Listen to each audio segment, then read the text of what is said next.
Good morning to my beloveds online.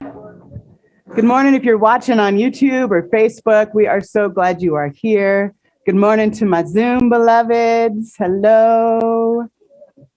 I'm going to slide over so I can see you. So good to see you. And welcome to all of you who braved this chilly morning to be together. Oh, yes. And so just take a moment with me right now and know that the wind is going to depart and just for the next hour or so. All right, thank you. And I'll invite you to consider this statement from Mark Nepo. How do we begin then to inhabit our destiny of being here? I believe it starts with reverence and listening and encountering every bit of life along the way.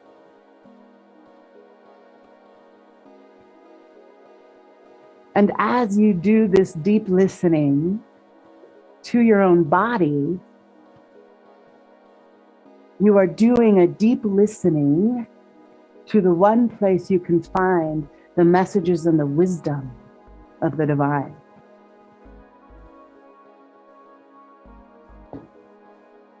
Every spiritual teaching, every sacred text, every spiritual practice at its core is a listening practice. So I invite you right now to just allow whatever to rise that's rising in your body and consider what it is trying to communicate to you.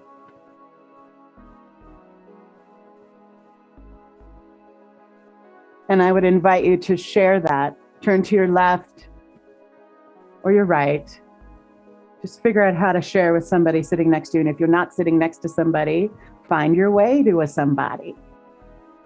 And for those of you online, I invite you to share what rose, what message, what wisdom came through your body right now as you listened, and put it in the comments chat. And from Adrienne Marie Brown in her book, Pleasure Activism, The Politics of Feeling Good, she says, we have been raised to fear the yes within ourselves, our deepest cravings, but once recognized, those which do not enhance our future lose their power and can be altered. You know, and we talked last week about sort of the bad rap we give our bodies, right?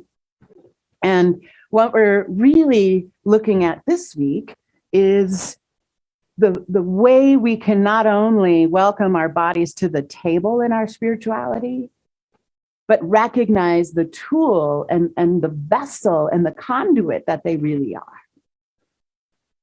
And we must be willing to recognize that it's in the things that rise in our feelings and our emotions, in the still small voice that we actually hear when we settle and center into our bodies, that bring the divine yeses forward, bring the divine no's forward.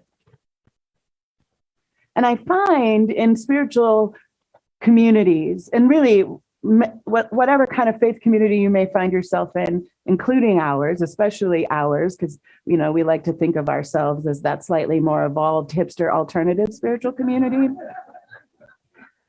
And what I find is we get really heady in our spiritual practices. And we even, our favorite bumper sticker here in Science of Mind and Centers for Spiritual Living is, change your thinking, change your life. And so we think if we can just stay up here in the thinking place, we can solve whatever isn't working in our lives. We can solve whatever isn't working in the world. And yet, the only place we can actually access God is in our bodies. It is not in our thoughts.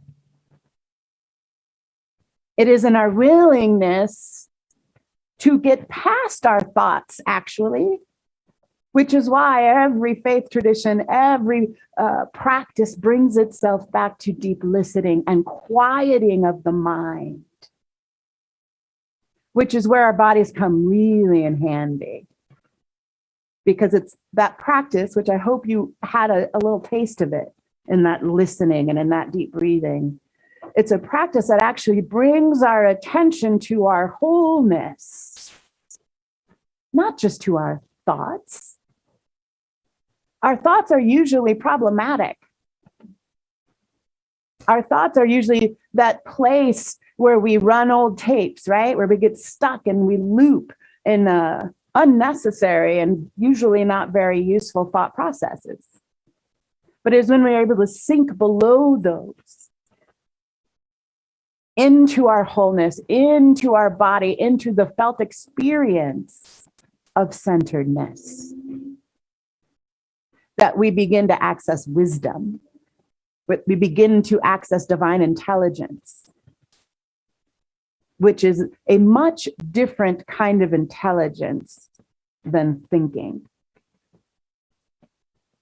And one of the reasons why stillness and meditation and contemplation and all of the different types of listening practices that many of us have been introduced to, that many of us practice, we do those in an attempt to sink below the thoughts. We do those in an attempt to access something greater in ourselves that we might call divine. And if you were with me last week, you're going to know the answer to this question. And where is it that that happens? In our bodies. But we have to be willing to acknowledge the divinity that resides here in the flesh. And give right balance to thinking and feeling and sensing. You know, there's all of these different divination processes, right? We've got tarot and we've got astrology and we've got, more than I can probably name. But the ultimate divination process, the ultimate divination tool that we each have is in our bodies. It's the place we can access what we call inner authority, which I believe is the only authority we should give any power to. I was in a retreat yesterday with a scholar on Howard Thurman, and they were sharing some of his pieces of his sermons and talks, recordings. And he was talking to a huge audience of civil rights activists back in the 50s. And he was talking to them about managing their reactionary experiences, the feelings and emotions that will rise in civil disobedience. And he said, when you are unable to manage your reactions, when you are unable to manage your own feelings, you have given your power to that outside circumstance. And I thought he could say that 52,000 times to anybody who'd listen, right? And I offer that spiritual practice is a management practice. We meditate, we contemplate, we pray, we listen, we sit still, we sit in silence so that we can manage some of our biology, right? The thing in us that just wants to explode in certain circumstances, those feelings and those thoughts that almost feel instant in certain situations. I can't believe they said that. I'm going to blah, blah, blah, blah, blah, blah, blah, blah, right? That is unacceptable. All those instant reactions we have. And the way we begin to have mastery over our wholeness is through these mindfulness practices, through these practices that actually give us the capacity to pause. Or as Sweet, Sweet Fortune explained to us, to notice what is happening in our bodies. To notice that our faces get hot. Like I know if my face is hot, I am pissed as hell. Like if it's gone all the way to the heated face place, I am really angry. But I have to notice that so then I can then be at choice about what I want to do about that. We think of our feelings and our bodies and the reactions and the responses and the impulses as somehow different than our divinity. But they are our divinity. They are what we've been gifted with in this aliveness so that we can be the divine expressions that we've each been called here to be. So if we don't know how to notice what's going on in here, how then can we be at choice?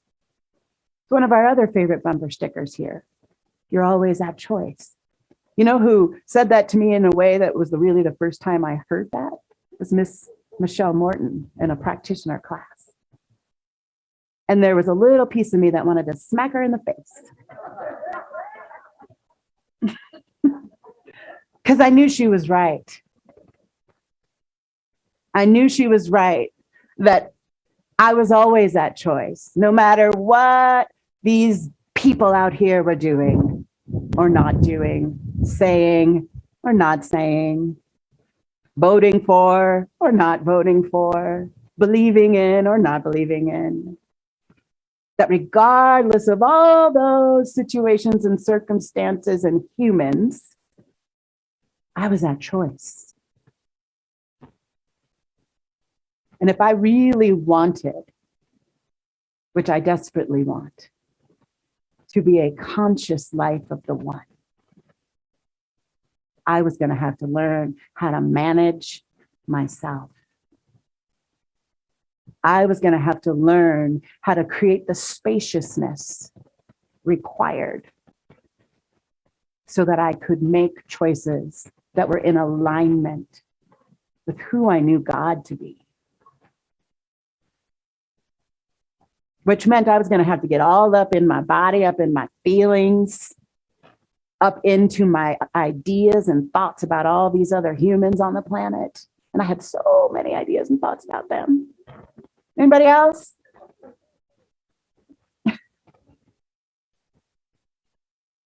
And the one practice that was the game changer for me in my own journey around recognizing how to be at choice was listening to my body. Was beginning to really understand what was rising in my own being. That when my face got hot, I should probably shut my mouth. That when my throat got tight and achy, I was probably really sad. That when I felt the weight on my chest, I was probably in a lot of fear. And that these were not places I wanted to act from. They were places that I needed to lean into and get the messages and the information that lived there, so that then I could be at choice. It sounds so simple, right? Anybody else think, well, that's just like easy peasy? How many of us do it though? Raise your hand if you're really good at pausing and getting in your body in a moment of upset. There's like 2 of you. Anybody online? I saw 2 hands in person. From Bessel van der Kolk's book, The Body Keeps Score. What is your body carrying that your mind is unwilling to address, consider, or otherwise acknowledge? You might be surprised at what stories your body is trying to tell you if you listen. So I'm going to ask you now to take another deep breath and close your eyes. Revisit that gorgeous body of yours. And ask, what is happening in here that I might be unwilling to acknowledge or address?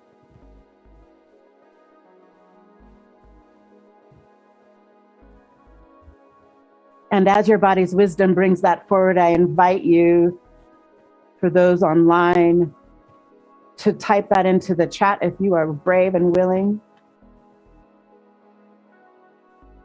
And for my beloveds here in person, as that rises, I invite you to turn to someone next to you and share what is rising. Because when we give it voice, when we give it language, we begin the process of acknowledgement and addressing. So share what's rising. What have you been like keeping on the back burner that your body is like, hello, need you to listen over here.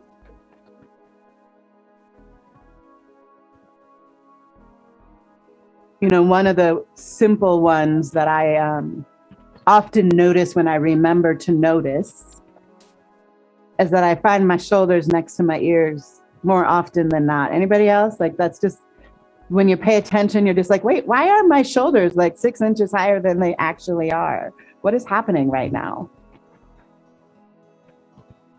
Which is a cue, right? It's a cue. It's a piece of information. It's a message. Maybe you're a little anxious, Amani, Malaika. Maybe you're in worry and don't need to be. Or a good one for me, anybody else raise your hand if you get this message. Maybe you are being a bit controlling and micromanaging. Anybody? Anybody have that one when your shoulders are up here? Yeah. I see nodding heads, but nobody was really willing to be hand up. I see that. Anybody online? Our bodies are the most glorious gateway to God that we have. They are the place where we can begin to have the experience of our wholeness. As we like to say, another one of our bumper stickers, we are whole, perfect, and complete. And in that completeness, in that wholeness, is this incredible physical experience of who and what we are. And when we begin to actually give our holy attention to it, we begin to have the experience of that wholeness. Things begin to come together in our understanding.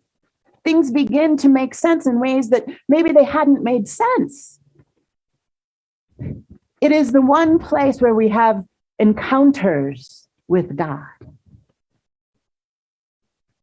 And I think all of us could say to some degree, maybe in different language, that is what we are all doing here.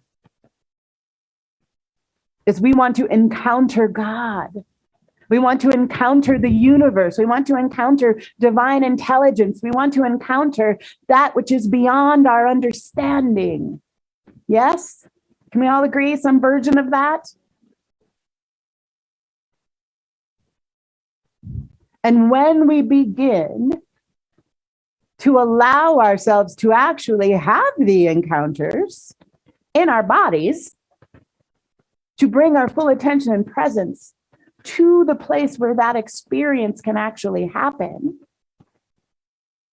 what we think we know about God, what we think we know about wholeness, what we think we know about perfection begins to shift. What we think we know about being at choice begins to shift. And rather than shaming the feelings and the experiences we have in our body, if we begin to approach them with curiosity and wonder, because we know God is there. I mean, think about that for a moment. Whatever is rising in your body, how could it be shameful if God is there? Follow the logic. God is omnipresent, never missing, which means every single experience you have ever had or ever will have happening in you is part of that presence. And wishing it were different, wishing you weren't having that feeling, wishing you weren't having that experience of a hot face or a heavy chest or a tight throat, means you wish you were not in the presence of God.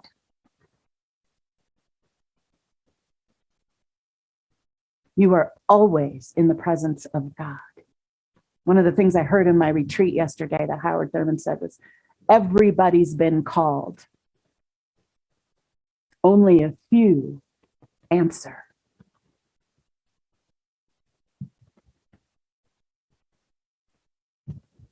That is the question on the table. The willingness to get into our bodies and listen to the call and then answer it. I know I talked to the wind this morning and she said she was going to take a break. Apparently her break is now over. Yes. Yes, and now she's returned with her sister Rain. And so I'm going to give you your marching orders so that y'all can take care of yourselves as you need. And those of you online are giggling like, ha ha. I'm at home in pajamas and under a little blankie. Bless you, beloveds. Your marching orders this week, every day this week. You are going to spend time asking your body yes or no questions. Body, would you like me to go back to the car? Yes or no answers. Ask yourself 10 yes or no questions every day this week and begin training yourself to hear your body's wisdom. This, my friends, is a spiritual practice.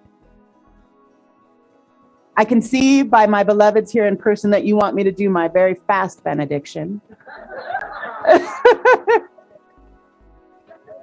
So what I'm going to do right now is invite you into knowing that God is never missing. It is omnipresent. It is right where you are in every moment, at every breath, and every experience, and every feeling, and every emotion. And it is always good. And because that is true, I know that all is well. And so it is.